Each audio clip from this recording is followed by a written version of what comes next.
ஐயா, இப்போ பிரதோஷ காலங்கள்ல கோயில்ல எல்லாம் அதிகமா திருவாசகம் பாடுறாங்க.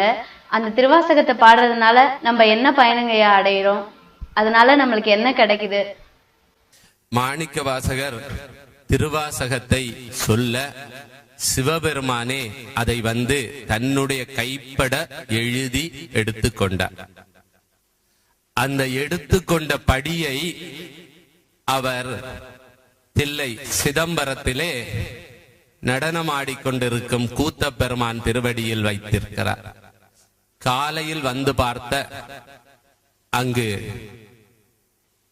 பூஜிக்கும் தில்லைவாழந்தனர்கள் அந்த திருவாசக படியை பார்த்து வியந்து, இதை எழுதியவர் பாடியவர் மாணிக்க வாசகர், அதை கேட்டு எழுதியவர் அழகிய சிற்றம்பலமுடையார் என்று கையொப்பமிடப்பட்டிருக்கிறதே, அப்படியானால் இந்த திருவாசகத்தின் பொருள் என்ன என்று அந்த மாணிக்க வாசக பெருமானையே கேட்போம் என அழைத்து கேட்டார்கள்.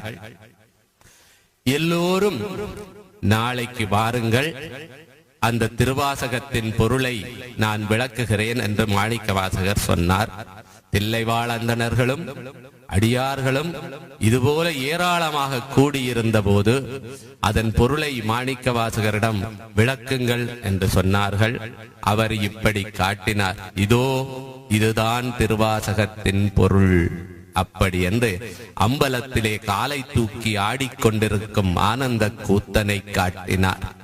சொல்லற்கு அரியானை சொல்லி திருவடிக்கீழ் சொல்லிய பாட்டின் பொருள் உணர்ந்து சொல்லுவார் செல்வர் சிவபுரத்தின் உள்ளார் சிவன்.